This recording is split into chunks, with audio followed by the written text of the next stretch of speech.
करिश्मा! करिश्मा! करिश्मा! करिश्मा! योगेश, क्या हुआ? क्यों चिल्ला रहे हो? कहाँ है मेरी दवाइयाँ? वो डस्टबिन में डाल दी थी मैंने। मेरी दवाइयाँ उठा के तुमने डस्टबिन में डाल दी। एक लंबी सांस ले, एक लंबी सांस ले। देख बेटा, हम दोनों का तेरे अलावा कौन है? हम तेरा भला चाहते हैं और तेरे अच्छे सेहत की कामना के लिए ही मैं वैष्णो देवी गई थी ना। और आज भी हम दोनों इसीलिए ही जगराता में जा रहे हैं। करिश्मा, तुझे ब्यूटी पार्लर जाना था ना, जा हुआ पार्लर। मैं तुझे जगराता में ही मिलूंगी। जी माँ। जा।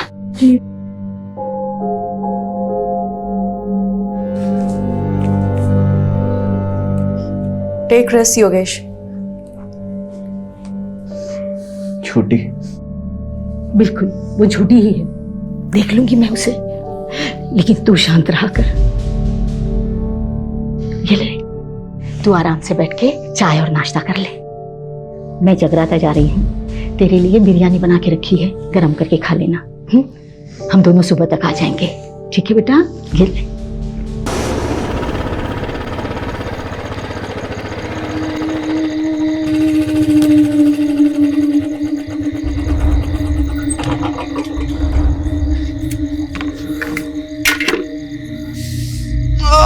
क्या कर रहा है तू? क्या कर रहा है? चल ऊपर चढ़। बस राजीव साहब, अपने अंदर ना आजादी की हवा भर रहा हूँ। फिलोसोफर, हवा भर ली, टाइम पास कर लिया, चल ऊपर चढ़। बंटी की पूरी गैंग को पकड़वाकर मैंने अपना वादा पूरा किया, अब आप अपना वादा पूरा करिए। तू टेंशन क्यों ले रहा है? विटनेस प्रोटेक्शन सेल में तेरा नाम डाल दिया है, तेरी सजा कम हो जाएगी, उन्हें बात कर ली है। तू चल ना, टाइम वेस्ट क्यों कर रहा है? चल। शुक्रिया राजीव साहब। हाँ चल चल चल। उसका लाइट का ध्यान रखना, ठीक है? मुझे अपने सेल में जाना चुपचाप। ठीक है ठीक है। चल ऊपर चल।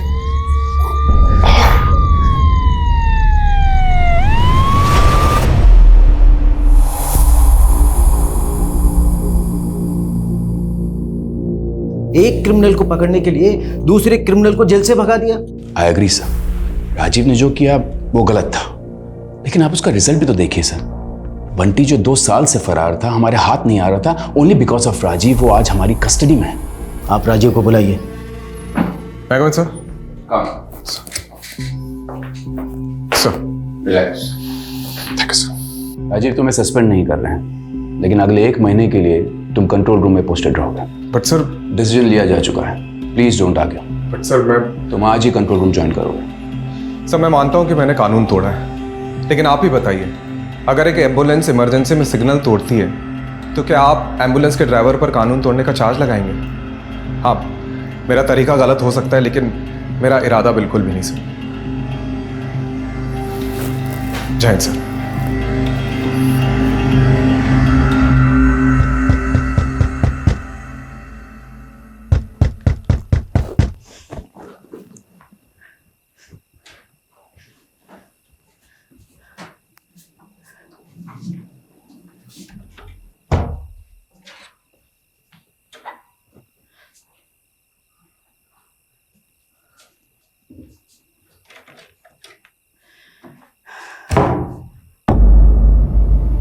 योगेश, बेटा तू?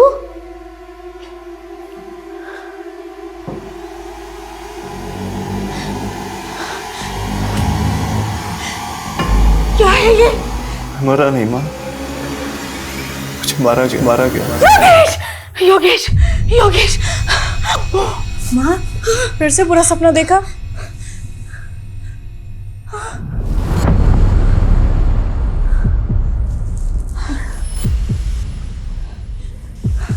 आप पानी पीजिए।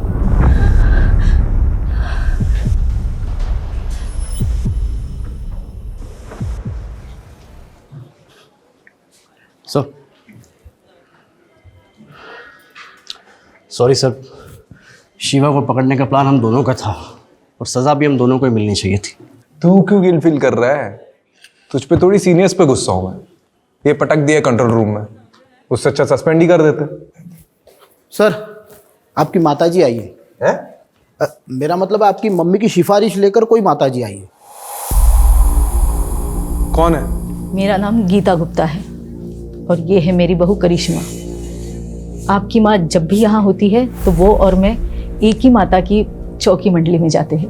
ओह आई एम सॉरी बट 4 महीने पहले आपके ही बेटे योगेश की हार्ट अटैक से मौत हुई थी, राइट? मेरे बेटे की मौत हार्ट अटैक से नहीं हुई, उसे मारा गया था। एक सेकंड। आपकी बेटे के मौत के 4 महीने बाद आप ये कह रही है कि उसका मर्डर हुआ था। ये किस बेसिस पे कह सकती है आप? उसने मुझे खुद बताया है कि उसका मर्डर हुआ है। उसने मुझे सपने में आके ये सब बताया। देखिए, मैं जानती हूँ आपको मम्मी की बात तो विश्वास नहीं होगा, पर जब से योगेश गए हैं तब से मम्मी को डरावने सपने आने लगे हैं। योगेश मुझे कुछ कहना चाहता है, वो अपनी मौत का इंसाफ चाहता है, इसीलिए हम दोनों यहाँ आए हैं। गीता जी, मैं आपसे क्या कहूँ? देखिए, मैं चाह कर भी आपकी मदद नहीं कर सकता क्योंकि आपके पास कोई केस ही नहीं है। देखिए, किसी भी डरावने सपने को बेस बना के हम इन्वेस्टिगेशन नहीं कर सकते। इसका मतलब तुम्हें मुझ पे विश्वास नहीं है? देखिए गीता जी, हम रियली सॉरी, मैं आपकी कोई मदद नहीं कर सकता। ठीक है बेटा, जैसी तुम्हारी मर्जी।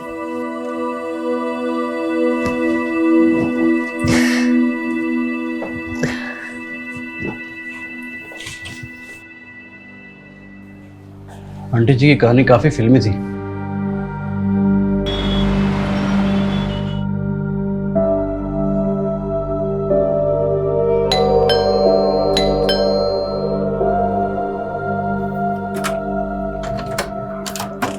अरे आप लोग यहाँ इस वक्त? बेटा वो अंदर आइए। हाँ माँ जी बोलिए। योगेश के गुजरने से 2 दिन पहले उसका फुल बॉडी चेकअप हुआ था। अब देखिए, वो बिल्कुल तंदुरुस्त था, फिर ऐसे कैसे अचानक उसे हार्ट अटैक हो सकता है? देखिए माँ जी, आपको ही पता है कि आजकल 25-26 साल के लड़कों को भी हार्ट अटैक आ जाता है। वर्क प्रेशर है, स्ट्रेस की वजह से भी हो सकता है। राजू बेटा, मैं समझ सकती हूँ कि मैंने जो सपने में देखा उसे सच मानना तुम्हारे लिए मुश्किल होगा, लेकिन मुझे भी ये सब भुला पाना मुश्किल है। देखिए, मम्मी जी बस ये चाहती हैं कि एक बार योगेश का केस आप इन्वेस्टिगेट करें। हाँ, मैंने पहले भी इसीलिए FIR दर्ज कराई थी, लेकिन तब उस इंस्पेक्टर ने उस डॉक्टर से बात की जिसने योगेश को डेड डिक्लेयर किया था, और डॉक्टर ने इंस्पेक्टर से कहा था कि हार्ट अटैक से मौत हुई है, और इंस्पेक्टर ने वो केस बंद करा दिया बिना किसी इन्वेस्टिगेशन के। बस मैं इतना चाहती हूँ कि आप एक बार योगेश के केस को इन्वेस्टिगेट करें, फिर आप जिस भी नतीजे पर पहुंचोगे कि मेरा बेटा हार्ट अटैक से मरा या कुछ भी, मैं बिना किसी सवाल के मान लूंगी। कम से कम मुझे ये अफसोस तो नहीं रहेगा कि मैंने सच्चाई जानने की कोशिश ही नहीं की। ओके, कल आप दोनों हेडक्वार्टर आ जाइएगा, मैं केस को रीओपन कराने का रास्ता ढूंढता हूँ। सर, आप भावुक होकर भूल कर रहे हैं। इस केस को हाथ में लेने का मतलब है हवा को हाथ में पकड़ना। कुछ हाथ नहीं लगेगा सर। सर ये लीजिए, चाय पीजिए। सर आप बताइए, इन्वेस्टिगेशन कैसे करेंगे? मुझे पता है कंट्रोल रूम से इन्वेस्टिगेशन अलाउड नहीं है, पर गीता जी जिद पे अड़ी है। एटलीस्ट उनको तो सुकून मिलेगा, अनऑफिशियली सही, लेकिन मुझे करना पड़ेगा। और पता है कल क्या कह रही थी? योगेश की डेथ के 2 दिन पहले उसका हेल्थ चेकअप हुआ था और वो पूरी तरह से फिट था। सर वैसे ही उसकी डेथ रिपोर्ट भी कह रही है there is no foul play. और सर हार्ट अटैक आजकल लॉटरी की तरह हो गया है, कब किसकी निकल जाए कुछ पता नहीं। सर एक बात बताइए, एक तो 4 महीने पुराना केस है, ऊपर से लाश का पोस्टमार्टम नहीं हुआ है, सारी की सारी अस्थियां गंगा में बहा दी गई है। बचा क्या है हमारे पास इस केस में सर, सिवाय एक माँ के सपने के? आइए गीता जी, शुरू से शुरू करते हैं। 29 मार्च, जिस दिन आपके बेटे योगेश की डेथ हुई थी, उस दिन क्या क्या हुआ था? 29 मार्च को सुबह 4-4:30 बजे के आसपास मैं और करिश्मा जगराता से वापस घर पे लौटे थे।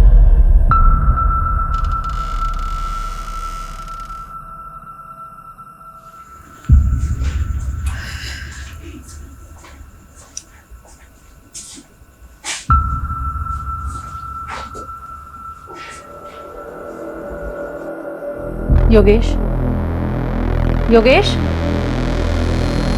योगेश, योगेश, क्या हुआ बेटा? क्या हो गया? योगेश! बेजान पड़ा था मेरा बेटा। हमने फौरन डॉक्टर को बुलाया, डॉक्टर ने योगेश को डेड डिक्लेयर कर दिया। और अगले दिन जब योगेश की मेडिकल रिपोर्ट देखी तो सवाल ये उठा कि अचानक ऐसे कैसे योगेश की मौत हार्ट अटैक से हो सकती है। इसीलिए मैंने FIR दर्ज कराई थी। आपने जो पुरानी FIR दर्ज करी है उसकी डिटेल्स दीजिए, मैं वो फाइल मंगवाता हूँ।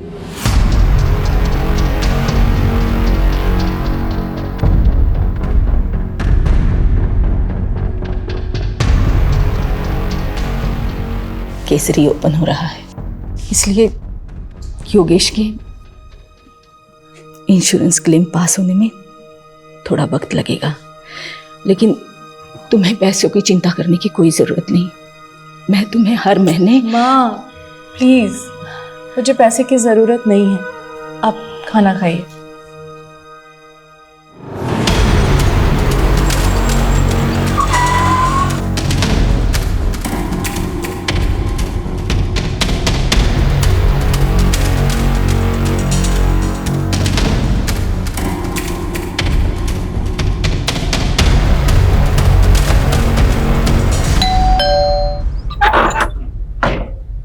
हेलो, योगेश का कमरा देख सकता हूँ अगर आपको कोई प्रॉब्लम ना हो तो।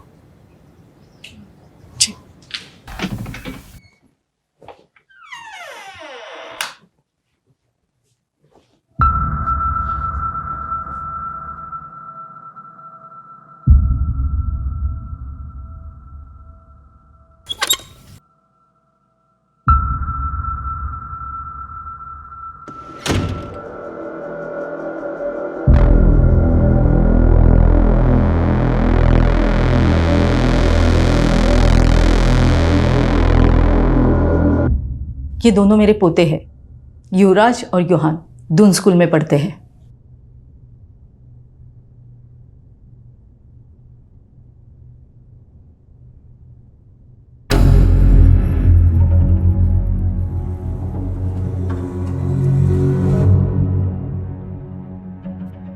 ये कौन है? विवेक, योगेश का दोस्त और बिजनेस पार्टनर भी।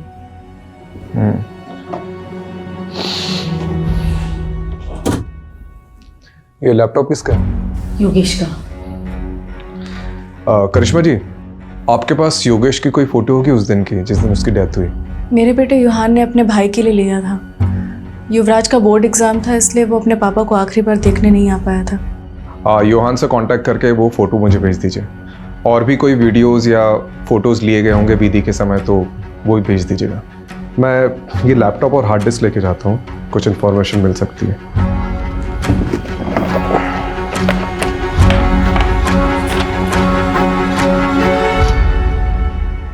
ये कौन सी दवाई ले रहा था योगेश? Anti anxiety pills. आज जो अपॉइंटमेंट है आप उसकी लिस्ट लेके आए। देखिए आज किसकी। डॉक्टर साहब मुझे अभी आपसे बात करनी है, बहुत जरूरी। Okay okay, calm down calm down. नहीं डॉक्टर काम डाउन। नहीं डॉक्टर साहब, योगेश काम डाउन। क्या चला आपको समझ में नहीं आ रहा मेरे साथ क्या हो रहा है? योगेश शांत हो जाओ, शांत हो जाओ योगेश, रिलैक्स। अब बोलो योगेश, क्या बात है?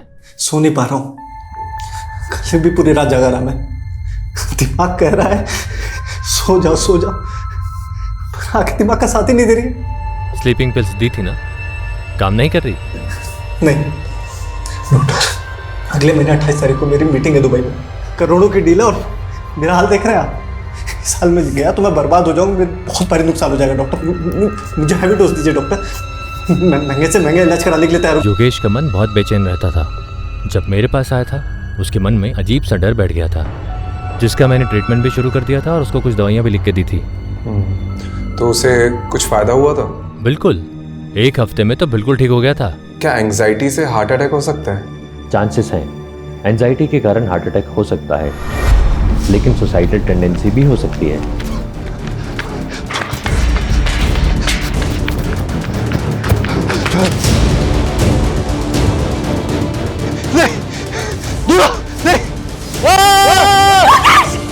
योगेश! योगेश! माँ, फिर से बुरा सपना देखा?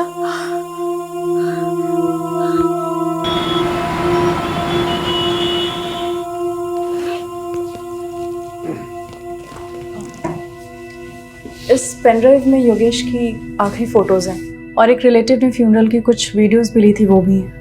Okay, thank you. वैसे उस रात जब आप दोनों जगराता के लिए चले गए थे तो योगेश से मिलने आया था कोई, या कुछ अजीब हुआ था उस रात? ऐसा कुछ नहीं। एक बात याद आ रही है, योगेश की सेक्रेटरी आयशा और विवेक ये दोनों फ्यूनरल पर नहीं आए थे, जबकि विवेक योगेश के बहुत क्लोज थे। रस्तोगी, आयशा और विवेक का नंबर ले लो। सर जब से कैमरा आया है मतलब लोग कुछ भी शूट करते हैं, बताओ फ्यूनरल की भी रिकॉर्डिंग करते हैं, अजीब है। सर इस केस से कुछ मिलेगा भी या नहीं? चांसेस तो बहुत कम है, लेकिन अभी भी 3 लोगों से पूछताछ बाकी है। एक विवेक, योगेश का बिजनेस पार्टनर, और दूसरी आयशा, उसकी सेक्रेटरी। तीसरा कौन है सर? योगेश के घर का वॉचमैन बबलू, क्योंकि गीता जी और करिश्मा के जाने के बाद क्या हुआ उसी को पता होगा। देखते हैं वॉचमैन ने कितनी वॉच रखी घर पे। ये कितनी गाड़ियाँ?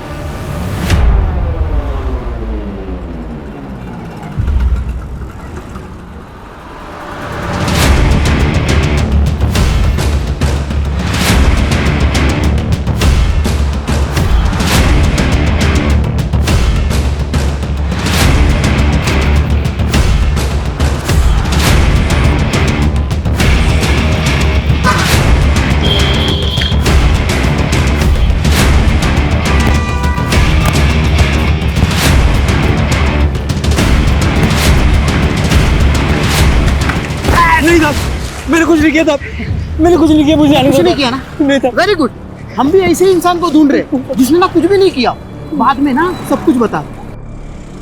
देख बबलू, डर मत, अब ठीक से याद करके बता कि 28 मार्च को योगेश के घर में कौन कौन आया था, कौन गया था और क्या क्या हुआ था।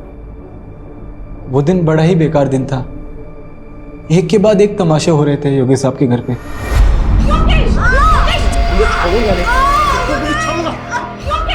फिर गीता जी आई, उन्होंने योगेश साहब को समझाया।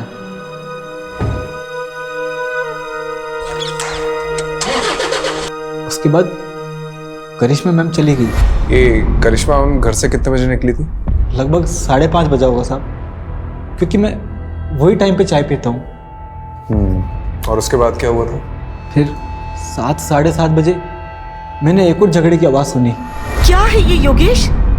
तूने अपनी माँ को इतना बड़ा धोखा दिया, मेरे नकली साइन करके अपनी पुश्तैनी जमीन बिकवा दी। क्यों इतना ओवर रिएक्ट कर रही हो माँ? तुम क्या करती हो जमीन का? मुझे बिजनेस में जरूरत थी पैसों की तो मैंने उठा के बेच दिया, और वैसे भी तुम्हारे मरने के बाद तो वो जमीन मेरी होने वाली थी ना, तो क्या गलत किया? अरे तो मुझे बता दिया होता, मेरी नकली साइन क्यों की? इसी मेलो ड्रामा से बचने के लिए कि पापा की आखिरी निशानी है, पुश्तैनी जमीन है, ब्ला ब्ला ब्ला ब्ला। तेरे पापा का अरमान था उस जमीन को पापा लेके। नहीं रहे अब सारे फैसले मुझे करने हैं, अब आपको संभालना भी मुझे है माँ। मैं आपको अच्छे से नहीं संभाल रहा हूँ क्या? आजकल के बच्चों को देखिए, वो अपने माँ बाप को उठा के वृद्धाश्रम छोड़ाते हैं, लेकिन मैं ऐसा नहीं हूँ माँ, मैं आपको संभाल रहा हूँ, है कि नहीं माँ? गीता मैम के जाने के बाद विवेक साहब और आयशा मैम आए थे, यही करीब 9 साढ़े 9 बजे।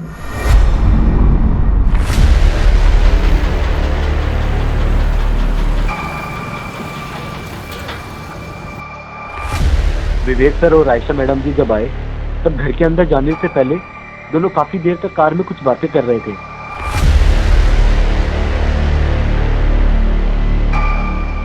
थोड़ी देर बाद वो अंदर चले गए साहब। तो इसकी रजिस्टर में एंट्री क्यों नहीं करवाई? साहब ये दोनों अक्सर वहां मिलने आया करते थे। बबलू तो फिर से मत कहना कि तूने फिर से कोई झगड़े की आवाज़ सुनी थी।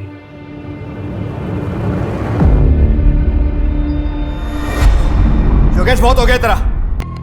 आप लोग दोस्त हैं और बिजनेस पार्टनर्स हैं, अगर आप साथ में काम नहीं कर सकते तो अलग हो जाइए, ये क्या तरीका है? आयशा मैडम ने बात को संभाल लिया, फिर दोनों शांत होकर बैठ गए। थोड़े टाइम बाद आयशा मैम वहाँ से चले गए, और फिर ठीक आधे घंटे बाद विवेक साहब भी वहाँ से चले गए गाड़ी में बैठकर। उसके बाद कोई नहीं आया साहब। कोई आया नहीं है? तूने देखा नहीं? साहब 12 बजे मैं सोने चला जाता हूँ, उसके बाद कोई आएगा भी तो कैसे पता लगेगा मुझे? ये सब तूने गीता जी और करिश्मा को बताया था?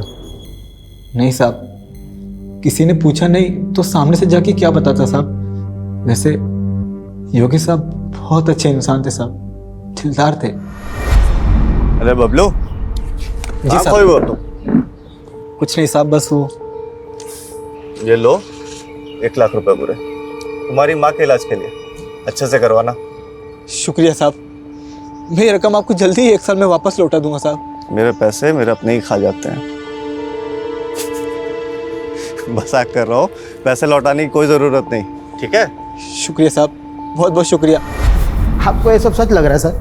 मुझे तो ये सब कहानी लग रही है। नहीं रस्तोगी जी, मुझे सिर्फ ये कहानी नहीं लग रही है, इसमें कुछ ना कुछ तो सच्चाई है। जी सर, आप सही थे, काफ़ी सारी नई चीज़ें निकल कर आई है इसमें।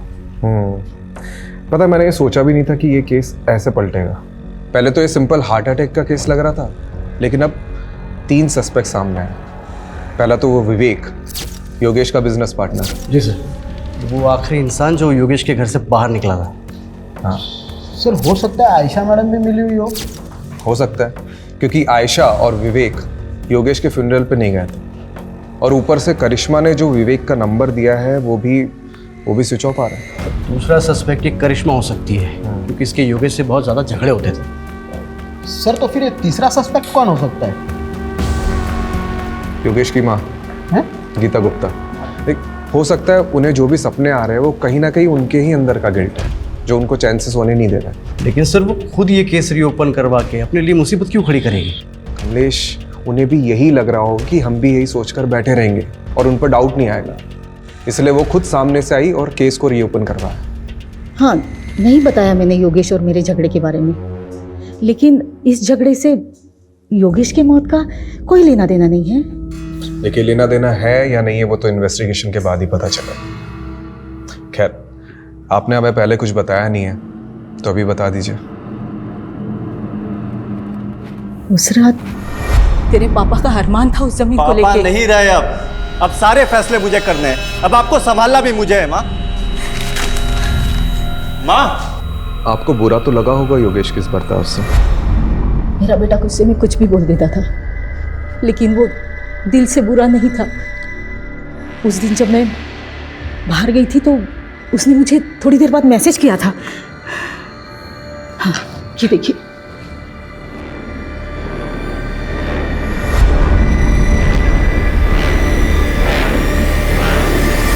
जी सर, हमारा झगड़ा हुआ था। एक्चुअली योगेश थोड़ा इम्पल्सिव था, बात बात पर गुस्सा हो जाता था। तो आप इस रिश्ते में सिर्फ अपने बच्चों की वजह से थी? सर, माना कि उनमें कमियां थी, वो कुछ भी बोल देते थे, पर वो दिल के बुरे नहीं थे सर। तो उस रात आपको भी सॉरी मैसेज आया होगा? जी कुछ नहीं, आगे क्या हुआ? सर, उसके बाद मैं पार्लर गई और 8 बजे के आसपास मैं मम्मी जी से जगराते में मिली। हाँ, जगराता में करिश्मा पूरा वक्त मेरे साथ में ही थी। मुझे समझ नहीं आ रहा मुझे यहाँ क्यों बिठा के रखा है। आयशा जी, राजीव सर के पास टाइम कम है और डंडे ज़्यादा। ये देख रही हैं आप श्वेता जी को? इनको डंडा देकर आपके पीछे लगा देंगे। देखिए, आपके बॉस योगेश का पार्टनर विवेक फरार है, अब उसको तो हम पकड़ लेंगे। आप बस सिर्फ इतना बता दीजिए कि 28 मार्च को जब आप योगेश के घर पर गई थी तो योगेश और विवेक के बीच में झगड़ा हो रहा था, वो किस बात को लेकर हो रहा था? कमलेश, जी सर। कुछ बोला इसने? हाँ सर, बोलने वाली है ना। सर, विवेक और योगेश सर ने मिलकर एक प्रॉपर्टी खरीदी थी जीवन नगर में। विवेक चाहता था कि वहाँ की झोपड़ियों को तुड़वाकर जल्दी से जल्दी काम शुरू किया जाए और वहाँ पर कब्जा कर लिया जाए, लेकिन योगेश सर चाहते थे कि ये सब लीगली हो। बस इसी बात पर इन दोनों में झगड़ा हो गया था। विवेक, calm down, इधर बैठो तुम। सिट। सर, आप भी बैठिए। आप लोग दोस्त हैं और बिजनेस पार्टनर्स हैं, अगर आप साथ में काम नहीं कर सकते तो अलग हो जाइए, ये क्या तरीका है? आयशा जी, आपको क्या लगता है ये विवेक ने वाकई में योगेश का मर्डर किया होगा? सर, मुझे नहीं पता। उस दिन मेरी माँ बीमार थी और वो हॉस्पिटल में एडमिट थी और मुझे उस दिन जल्दी निकलना पड़ा था। लेकिन हाँ, जिस दिन हम योगेश सर के घर जा रहे थे तब विवेक बहुत गुस्से में था। इसके सर पे ना सच्चाई का भूत सवार है। एक जमीन के लिए इतना वेट नहीं कर सकता मैं। देखो विवेक, तुम्हें योगेश सर से थोड़े ठंडे दिमाग से बात करनी चाहिए। क्या ठंडे दिमाग से बात करूं मैं?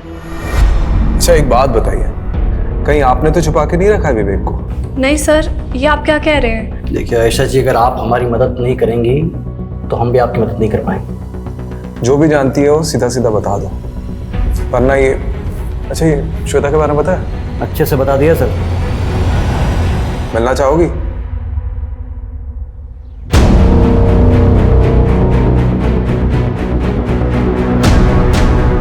सर आयशा ने जो लोकेशन बताई थी उस पर हम नजर रखे हुए हैं।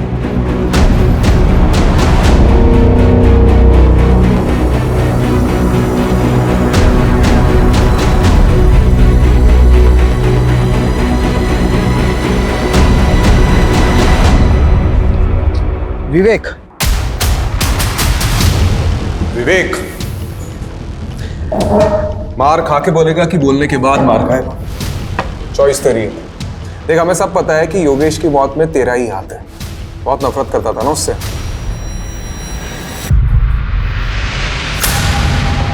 कितने? 12 लाख रुपए। और ब्याज कर मिलाकर कितने देने तेरे को? 15 लाख रुपए चोपड़ा को। साले एक बार मार्केट से पैसा उठाने से पहले मुझसे पूछ तो लिया होता। इस साले ने अपनी गाड़ी तक बेच दी। अब तुम शांत। चुप, कोई नहीं बीच में बोलेगा। योगेश माँ आप भी चुप, एकदम चुप माँ। इससे गलती हुई है और इसे इसकी गलती की सजा मिलनी चाहिए। क्यों साले, है ना? यह है तेरी गलती की सजा। नई गाड़ी तेरे लिए। पर योगेश, अरे रख, चोपड़ा को मैंने आधे पैसे दे दिए हैं और आधे उसको तू देगा, ठीक है? और अब ये सब सारी चीजें खत्म कर और चुपचाप मेरे साथ बिजनेस में आ जा। चुप, चल आ जा। सर मैं क्यों उसे मारूंगा? योगेश और मैं तो भाइयों की तरह थे। हाँ, हम दोनों साथ में बिजनेस करते थे, लेकिन हम दोनों की सोच अलग थी, इसलिए हम दोनों के बीच में झगड़ा होता रहता था। मैं तो उसे कभी मारने का सोच भी नहीं सकता। आज मेरे पास जो कुछ भी है वो सब योगेश का ही तो है। भाई मानता था ना उसे, तो उसके फ्यूनरल पे क्यों नहीं गया?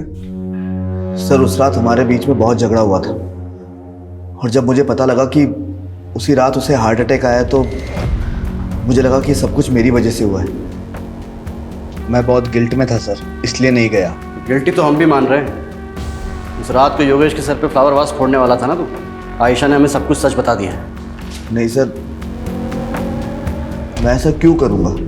हाँ, हमारे बीच उस रात को बहुत झगड़ा हुआ था, लेकिन आयशा के जाने के बाद मैंने और योगेश ने दिल खोलकर बातें की थी। और सर उसने मुझे अपनी तकलीफ के बारे में बताया था। कैसी तकलीफ?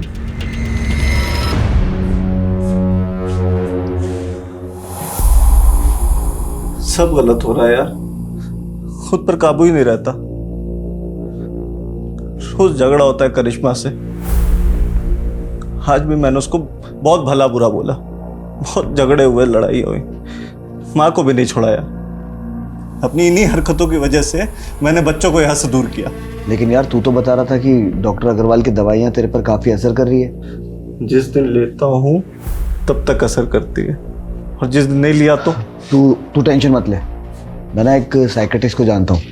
मैं बात करता हूँ ना तेरे लिए। तू रिलैक्स कर। मुझे पता है तुझे बेस्ट रिलैक्स कराने का तरीका। एक मिनट रुक।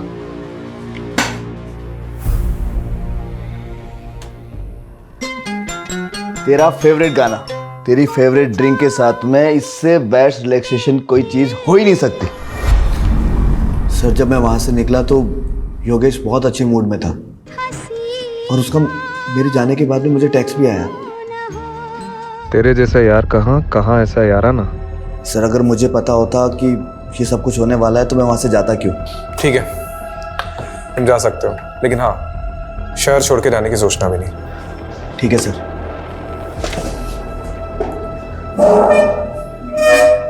सर वो मुझे आपको कुछ बताना है।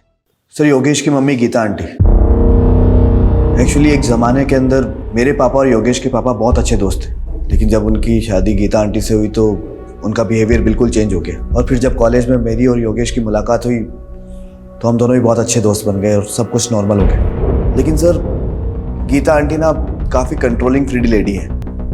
पति हो या फिर बेटा, वो दोनों को कंट्रोल करके रखती थी। उनको उसी में खुशी मिलती थी। तो शायद सर कुछ। ठीक है, तुम जाओ।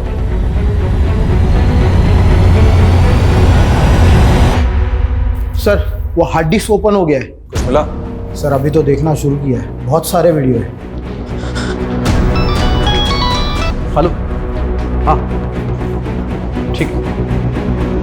सर कोई बाबा का एड्रेस मिला है जिससे योगेश कोई शक्तिवर्धक दवाई लेता था। शक्तिवर्धक दवा? और ये बाबा कौन है? ये बालक योगेश हमारी औषधियां ग्रहण करता था साहब। कैसी औषधि? बहुत दुर्लभ औषधि हैं और बहुत कीमती भी। ऐसी क्या खास बात है इस औषधि में? ये औषधि मानव को महामानव बनाती है साहब। खाते ही व्यक्ति के शरीर में ऊर्जा का संचार होने लगता है। ऐसे मान लो कि जैसे 10-10 हाथियों की शक्ति उसके अंदर आ गई हो।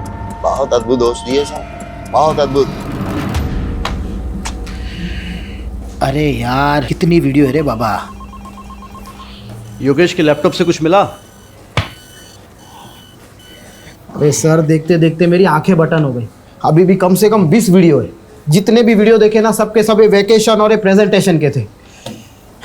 फिर भी सर ट्राई करता हूँ।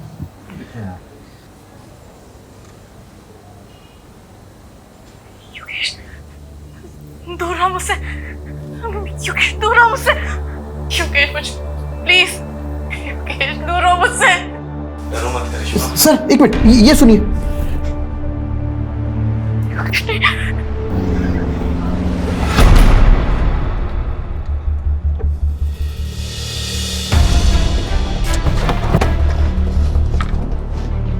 कहा ना मैंने, हर हस्बैंड वाइफ की तरह मेरे और योगेश के बीच में भी प्रॉब्लम्स थी एंड इट्स नॉर्मल।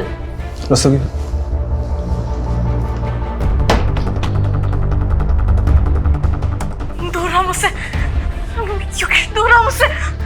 ये सब आपको नॉर्मल लगता है? डरो मत करिश्मा। योगेश नहीं।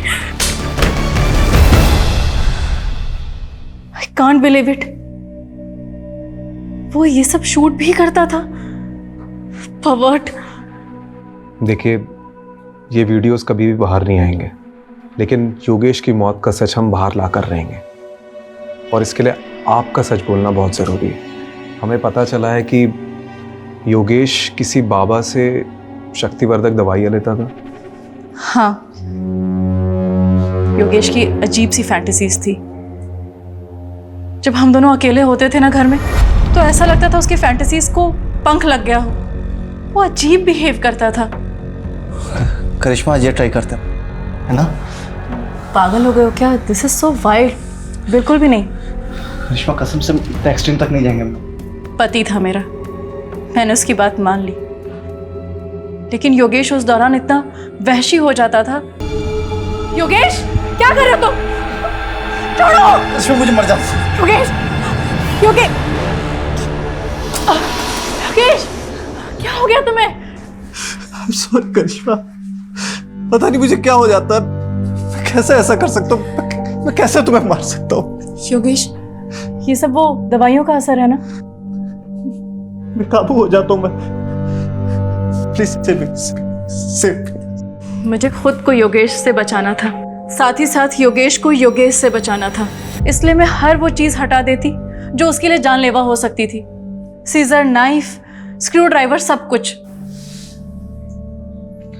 तो ये सब आपने गीता जी को बताया? नहीं प्लीज, आप उन्हें कुछ मत बताइएगा।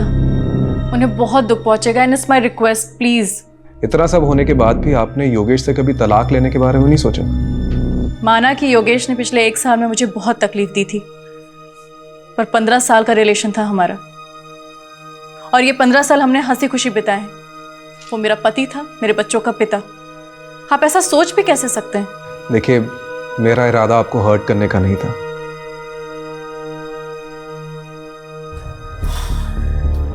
मुझे ये योगेश का कैरेक्टर समझ में नहीं आ रहा। राम और रावण दोनों बसे थे सर उसमें। अमरीश, राम और रावण तो हम सब में बसे होते हैं। अब मैटर ये करता है कि हमारा दिमाग किसकी सुनता है, राम की या रावण की। सर बात वहीं आकर रुक जाती है। योगेश का अगर मर्डर हुआ है तो मोटिव किसके पास था? विवेक, जिसकी उसने बहुत बेइज्जती की थी। नहीं नहीं नहीं, इन सब में सबसे ज्यादा सफर करिश्मा ने किया है। तो अगर किसी के पास सबसे ज्यादा स्ट्रॉन्ग मोटिव है तो वो है करिश्मा। सर आपका शक अगर सही भी है तो करिश्मा ने करिश्मा किया कैसे? योगेश की माँ ने हमें गवाही दी है, करिश्मा जगराते में रात भर उनके साथ। लेकिन ऐसा कौन कह रहा है कि हमें गीता जी पर भरोसा कर लेना चाहिए? वो भी तो अपनी बहू के साथ मिली हो सकती है। चेक करो, इन सब पर नजर रखो। और हाँ, इनके मोबाइल डिटेल्स, लोकेशन डिटेल्स और सोशल मीडिया डिटेल्स सब चेक करो, इंक्लूडिंग गीता जी।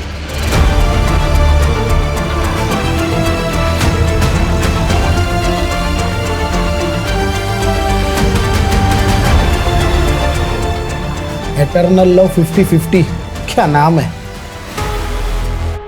अरे सर सारे सस्पेक्ट की सभी सोशल मीडिया अकाउंट पे स्कैनिंग की, उसमें से एक ऑनलाइन स्टॉकर हाथ लगा है। एटर्नल लव 50-50 पिछले कई साल से एक करिश्मा को सोशल मीडिया पे स्टॉक कर रहा है। 2 साल पहले भी इसने करिश्मा को कुछ मैसेजेस किए थे। सर जब ये करिश्मा कॉलेज में थी ना तो मिस दिल्ली रह चुकी थी। तू क्या इतने सालों बाद ये फिर से आ गया? कुछ भी? अरे सर ऐसा ही है, ये स्टॉकर ने कितनी बार करिश्मा को प्रपोज भी किया था, पर कुछ टाइम बाद करिश्मा के डांटने पर इसने मैसेजेस करना बंद कर दिया। इसका प्रोफाइल तो देखो, है कौन ये? लगता है ये HNF जिम का मेंबर है। रस्तोगी, ये जिम के मेंबर्स की लिस्ट निकालो। कितने लोग हैं? 5000 के आसपास लोग हैं। मेरे गांव से भी ज्यादा लोग तो तुम्हारी जिम में हैं।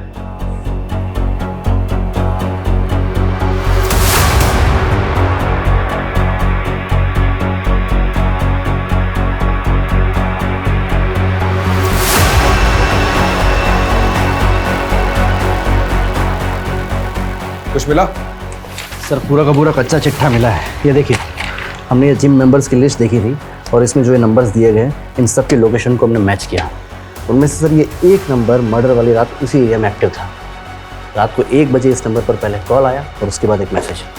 ये नंबर एटर्नल लव का है? सर इस नंबर की हमने और डिटेल्स निकाली तो इसकी ब्राउजिंग हिस्ट्री से पता चला कि ऑनलाइन इसमें कोई ड्रग के बारे में सर्च किया गया था। हो सकता है इस ड्रग का इस्तेमाल योगेश के हार्ट को जमाने के लिए किया गया हो,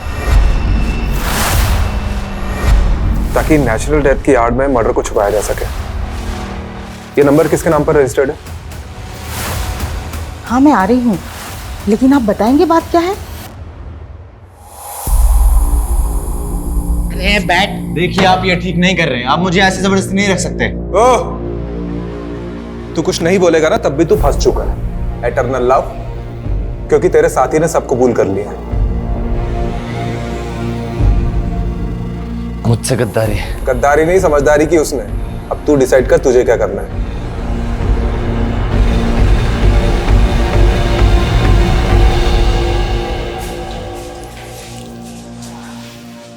जी मैं जा सकती हूँ।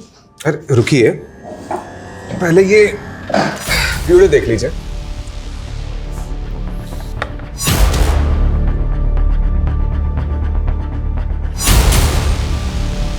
करिश्मा जी, आपके एटर्नल लव ने अपना जुर्म कन्फेस कर लिया है और वो केमिस्ट जिससे आपने ब्लड थिकर खरीदा था उसका भी पता हमने लगा लिया है। मेडिकल से खरीदा था ना, तो ढूंढते ढूंढते पैर दर्द करने लग गए मेरे। करिश्मा जी, अब तो कन्फेस कर लीजिए, थोड़ी सजा कम हो जाएगी।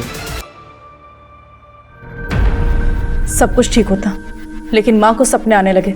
सपने में योगेश देखने लगा। उन्होंने पुलिस स्टेशन आने का मन बना लिया, इसलिए मजबूरन मुझे भी उनके साथ आना पड़ा ताकि उन्हें मुझ पर कोई शक ना हो। करिश्मा, अगर तुमने सब कन्फेस नहीं किया होता ना तो हम लोग बच जाते। कोई सबूत नहीं था इन लोगों के पास। आकाश, तुमने पहले कन्फेस किया, इसलिए मेरे पास कोई रास्ता नहीं बचा।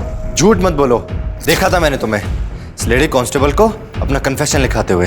बेवकूफ, मैं बस उसे इन्फॉर्मेशन दे रही थी। अरे लवबर्ड्स, झगड़े क्यों कर रहे हो? हाँ, तुम दोनों की थोड़ी गलती है। वो तो हमने प्लान किया था तुमसे सच उगलवाने के लिए। करिश्मा जी ने एक दूसरा नंबर भी ले रखा था जिसके बारे में हमें नहीं बताया, और उस नंबर की लोकेशन रात को 1 बजे योगेश के घर की थी। उस नंबर से हमें और भी इंफॉर्मेशन मिली है, लेकिन ये भी जरूरी था कि तुम दोनों अपने मुंह से उगलो।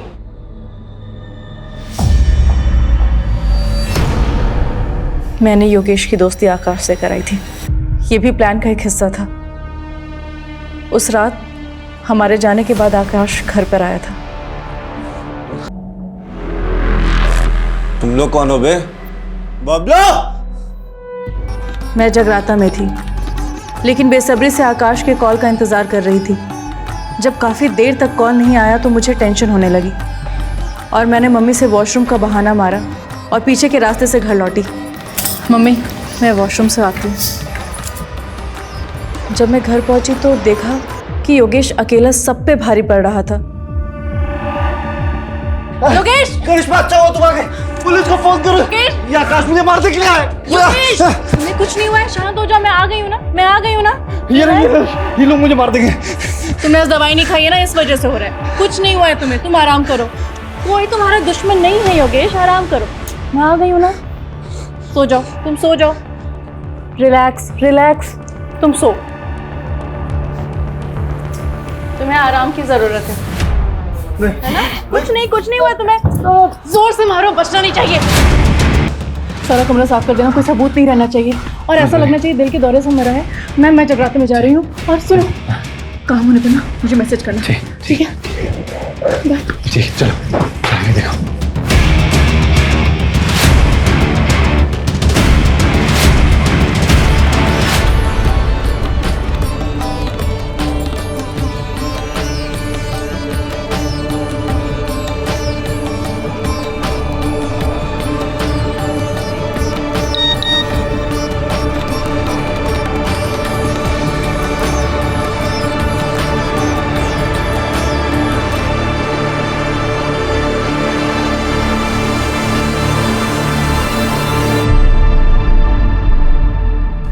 आकाश के साथ दोनों लोग कौन थे? शैलेंद्र और रामानाथ मामूली से चोर थे। आकाश ने उन्हें पैसे दिए थे इस काम के लिए। लेकिन एक बात समझ में नहीं आ रही है, तुम लोग अंदर कैसे घुसे? वो वॉचमैन बबलू, उसको पैसे देते और बोला था चुपचाप जाके अंदर सो जा।